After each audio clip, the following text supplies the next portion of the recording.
बिस्मिल्लाहिर्रहमानिर्रहीम। सल्फ़ सालिहीन रज़ियल्लाहु अन्हुम के अखलाक से जिनकी पाबंदी का हमसे अहद लिया गया है, एक ये है कि वो निफाक को बिल्कुल तर्क करके इस तरह अमल करते कि नेकी में उनका ज़ाहिर व बातिन यकसा हो जाता। हज़रत उल्लामा शारानी रहमतुल्लाह अलैह से is mentioned here about nifaq, hypocrisy. Say amongst the noble attributes and qualities of the Salaf Salihin, of the early predecessors, of the Sahaba, Tabi'in, Tabi' Tabi'in, was total abstention or to shun nifaq or hypocrisy. And it says, and pledge has been taken from us, and from our seniors. A pledge has been taken from us to totally abstain from nifaq, so that our deeds are inwardly and outwardly the same. There should be no difference in our deeds and our actions inwardly and outwardly. Allah Ta'ala asks in the Quran, لِمَا تَقُولُونَ مَا لَا تَفْعَلُونَ, why do you speak what you do not do? Now you preach something and you do something in privacy. In secret you do something else, and you put up a front of piety in the presence of people. There are two types of nifaq and hypocrisy. One is nifaq, the original munafiq, original nifaq, that is nifaq in belief.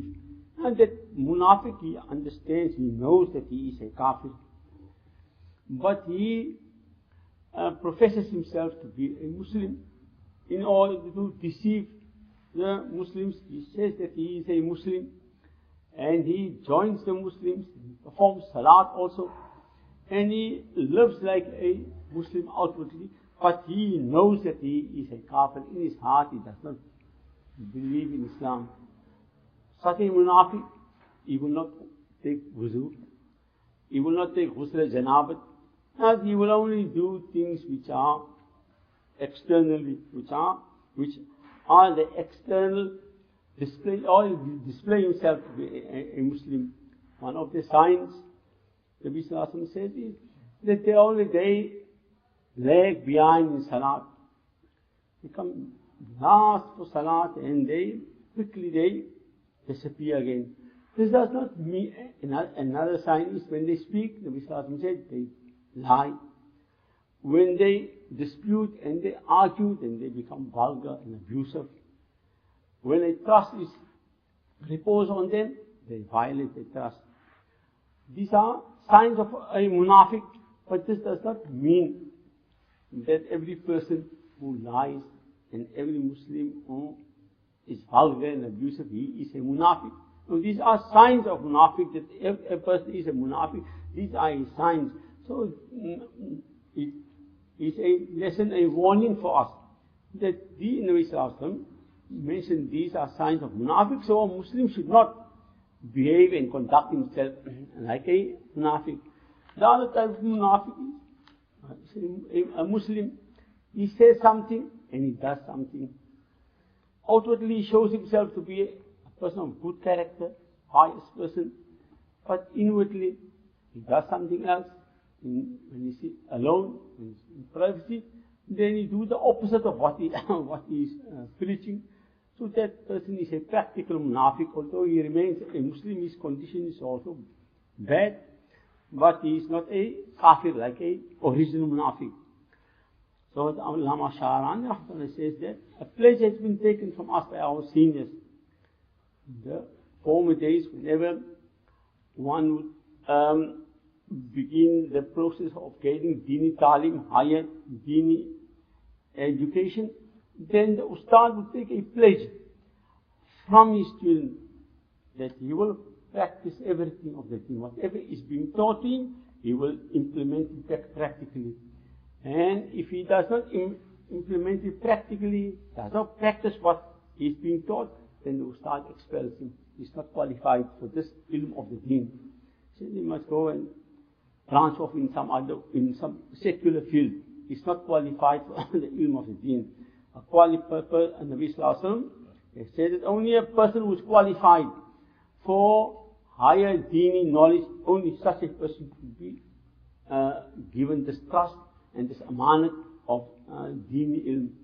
And a person who is qualified is such a person who practices what he learns. He learns one masla, new masla he has acquired, then he puts it into practical expression. Otherwise, he's not qualified for that.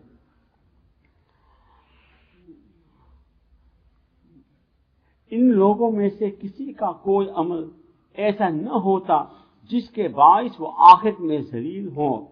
Those people, our predecessors, they were not such people whose amal, whose actions were such which will be a source of humiliation for them in the akhirat. They will not become, their deeds were glittering inwardly and outwardly. Nothing that they did would bring disgrace in the akhirat. Whereas nifaq is such a thing. One may conceal it for a while, but even in this dunya, Allah Ta'ala will bring disgrace for such a person. Yahya bin Mu'adh said, Man sarra, man khana Allah fi sirri, hatakallahu sitrahu fil alaniyatin. That whoever betrays Allah Ta'ala in secret, he does something else in secret, and in the public he presents another face, Allah Ta'ala will rip off his concealing parda, which conceals him. Allah Ta'ala will rip it off in public and humiliate him. Hazrat Umar bin Abdul Aziz rahmatullah जब Medina शरीफ में हजरत खिज़र अलैहिस्सलाम से मिले तो उनसे नसीहत के तालिब हुए. Hazrat Umar bin Abdul Aziz rahmatullah, Umar the second, the great Khalifa he was. When he came to Medina Munawwara, he met Hazrat Khidr alayhi salam. He was a very great wali, this Khalifa. So when he met Hazrat Khidr alayhi salam, then he asked Hazrat Khidr alayhi salam for nasiyat. He was a very great wali, he was a Khalifa of the time, and he was a very great alim himself. But everyone is in need of nasiyat. And the more knowledge and the more piety a person has, the more he understands how he requires and is in need of nasiyat. When a person is ignorant and a person lacks taqwa, then he feels himself independent of nasiyat. So when someone draws his attention to his errors, he becomes annoyed and offended. When you find these great people, despite their lofty rank, they always are in search of nasiyat. So when he met Khidr, Islam asked Khidr to give him some nasiyat.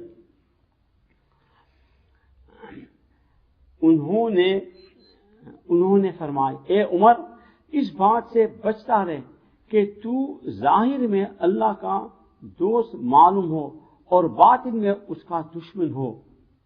So he said, oh Umar, beware of being openly the friend of Allah Ta'ala. You display yourself as a friend of Allah Ta'ala, but in your heart you are Allah Ta'ala's enemy. Outwardly you pretend to be Allah Ta'ala's friend, but inwardly you are his enemy. In other words, you are the Khalifa, you call the people to the deen, and you present yourself as a person of the deen, and behind the backs of the people, or in secrecy, in privacy, what you do the opposite. Then you are the enemy of Allah Ta'ala. क्योंकि जिसका जाहिर व बातिन यकसा नहीं, वो मुनाफिक है. Because a person whose zahir and batin, whose outward life and inward life, his body and his soul are not the same, such a person is a munafiq. As Umar bin Abdul Rahmatullah is a great person, he is aware of this. But when this nasiyat is given to them by a pious person, then it has the effect of bringing them closer unto Allah Ta'ala. और मुनाफिक लोग आग के सबसे नीचे तबका में होंगे. And the munafiqeen, they will be in the lowest level in Jahannam. Very, very last level in the dregs of Jahannam, that will be the abode of the munafiqeen. ये सुनकर उमर अब्दुल अजीज रहमतुल्लाह इस कदर रोए कि आंसुओं से उनकी धारी तर होगी. When Hazrat Umar bin Abdul Aziz रहमतुल्लाह heard this, he cried so profusely that his beard became moist and soaked, drenched with his tears. Why? Believe himself, am I not a munafiq? This great person giving me this nasiyat, he must have seen something in me to understand that I am a munafiq.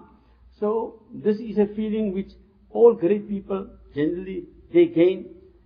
When Hazrat Umar radiallahu ta'ala, once he called Hazrat Huzaifa radiallahu ta'ala. Hazrat Huzaifa radiallahu was said that Sahabi to whom Rasulullah sallallahu alaihi wasallam had entrusted the names of the munafiqeen, the original, the actual munafiqeen. Nabi sallallahu alaihi wasallam informed Hazrat Huzaifa. Nabi sallallahu alaihi wasallam didn't inform Hazrat Umar, nor Hazrat Abu Bakr. He informed Hazrat Huzaifa radiallahu ta'ala. These are the names of the munafiqeen. Hazrat Umar radiallahu ta'ala knew, he was aware that Nabi sallallahu alaihi wasallam had entrusted the secret to Hazrat Huzaifa radiallahu ta'ala. So long after Nabi sallallahu alaihi wasallam had passed away, one day Hazrat Umar radiallahu ta'ala, he called Hazrat Huzaifa radiallahu ta'ala and he said, "Oh Huzaifa, I know that Nabi sallallahu alaihi wasallam had entrusted you with the names of the munafiqeen. I don't want to know then who they are, because that is a secret between you and Rasulullah sallallahu alaihi wasallam. What I want to know is my name also not perhaps included in that list." So Huzaifa said, "Ya Amir al-Mu'minin, if your name had to be included in that list, then who of us will not be a munafiq then? If you also had to be a munafiq, then there can't be anyone else who will be a mu'min." So that at least gave Hazrat Umar radiallahu ta'ala peace of mind that alhamdulillah my name is not included in there. So the closer a person is unto Allah ta'ala, the more he fears. Always he is in a state of suspense. Because Nabi sallallahu alaihi wasallam said, Al-Iman bain al-khawf wa raja. Iman is suspended between hope and fear. Wa akhir da'wan, alhamdulillah. Any questions?